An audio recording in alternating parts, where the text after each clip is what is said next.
जय श्री कृष्ण। राधे राधे। क्रोध हमारे जीवन का एक हिस्सा है और क्रोध ही हमारे जीवन का सबसे बड़ा दुश्मन है। क्या आप सभी लोगों क्रोध आ ही जाता है? कोई काम न होने पर, कोई कहना न मने तो, कोई अच्छे से बात न करे तो, कोई विश्वास तोड़े तो, असफल होने पर, बीमारी ठीक न होने पर हमें क्रोध आ जाता है। क्रोध में हम कभी कभी सही फैसले नहीं ले पाते हैं और जिंदगी भर पछताना पड़ता है। इसलिए हमें क्रोध से बचने की कोशिश करनी चाहिए। क्रोध हमें और हमारे शरीर को जलता है। क्रोधी स्वभाव का होना आपके सामाजिक जीवन को प्रभावित कर सकता है। कुछ कारण ऐसे भी हैं जिसमें हमें क्रोध करना भी चाहिए, जैसे माता पिता का अपने बच्चों के गलत कार्यों पर क्रोध करना, शिक्षक का शिष्य के पढ़ाई न करने या गृह कार्य कर न लेन पर गुस्सा करना सही है। क्रोध को नियंत्रित करना कठिन कार्य है, लेकिन नियमित अभ्यास आप इसे नियंत्रित कर सकते हैं। क्रोध से अच्छे अच्छे घर तबाह हो जाते हैं, इसलिए क्रोध को कभी खुद पर व घर परिवार पर हावी नहीं होने देना चाहिए। यदि आप सही है तो आपको गुस्सा होने की जरूरत नहीं, और यदि आप गलत है तो आपको गुस्सा होने का कोई हक नहीं। जो व्यक्ति एक पल के लिए क्रोध को रोक सकता है, वह एक पूरे दिन के दुख से बच सकता है। जब कोई आपके सामने गुस्से में बात करे तो उसे खामोशी के साथ गौर से सुनिए, क्योंकि गुस्से में इंसान अक्सर सच बोलता है।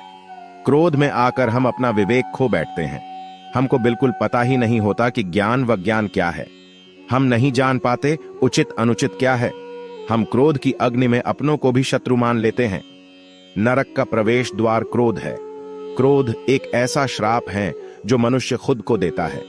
मौन रहना ही क्रोध को वश में करने का सबसे सटीक उपाय है। क्रोध का बखान करता है, वास्तव में वह अज्ञानी है जो शांत रहकर अपने क्रोध को वश में करता है। वही बुद्धिमान कहलाता है। जो वो स्वयं निर्मित करता है। वर्टिकल बार जिनमें बदले की भावना प्रबल होती है, वो व्यक्ति अपने क्रोध पर अंकुश नहीं लगाते, उसमें झलकर अपने जीवन को कठिन बनाते हैं। वर्टिकल बार जब कोई अपने किसी खास पर क्रोधित होता है, तब वो अपना क्रोध स्वयं पर ही निकालता है। वर्टिकल बार मौन रहकर जो अपने क्रोध को जाहिर करते हैं, वास्तव में वे लोग रिश्तों की गहराई समझते हैं। वर्टिकल बार क्रोध ज्ञान को समाप्त कर देता है। क्रोध पर काबू पाने के लिए सदैव उसके फल के विषय में चिंतन करना चाहिए। वर्टिकल बार एक गांव में पति पत्नी रहा करते थे। उन दोनों में हमेशा लड़ाई झगड़ा होता था। छोटी छोटी बातों पे अक्सर बहस होती रहती थी और सिर्फ एक दूसरे पे दोष दिया करते कि तुमने ऐसा किया, तुमने ऐसा किया। इसका असर यह होता था कि दोनों अपने क्रोध के कारण बिना खाए सो जाते। कई दिन बीत जाते पर उनमें बात नहीं होती। इस कारण घर का माहौल भी बेकार रहता, हमेशा अशांति ही बनी रहती। एक दिन गांव में एक गुरुजी आए और वो बाबा भोजन करने उन पति पत्नी के घर पहुंच गए। दोनों ने गुरुजी का बहुत आदर सत्कार किया, पर पति पत्नी एक दूसरे से बात करते नहीं दिखे तो गुरुजी समझ गए कि कुछ बात है। जब पत्नी गुरुजी को भोजन कराने लगी तो पति घर से बाहर निकल गया।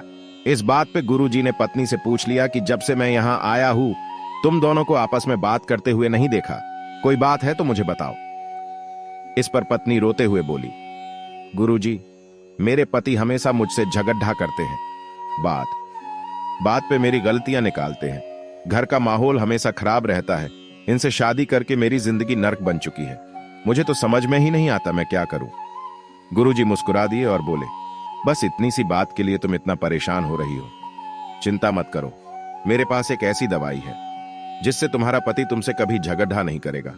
तुम एक शीशी ले आओ, मैं उसमें तुम्हें दवाई दे दूंगा।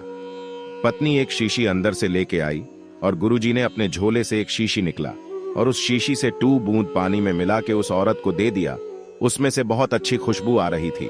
फिर गुरुजी ने कहा, देखो, अगली बार जब भी तुम्हारा पति तुमसे झगड़ा करे तो तुम इस दवाई को अपने मुंह में रख लेना, कुछ बोलना नहीं, और जब तुम्हारा पति शांत हो जाए तो इस दवाई के बाहर थूक देना, इसे पीना नहीं। इसके बाद गुरुजी वहां से चले गए। कुछ दिनों के बाद जब गुरुजी वापस उनके घर आए तो उन्होंने देखा कि पति पत्नी दोनों ही गुरुजी की सेवा में एक साथ लगे हुए थे और दोनों एक दूसरे की मदद कर रहे थे।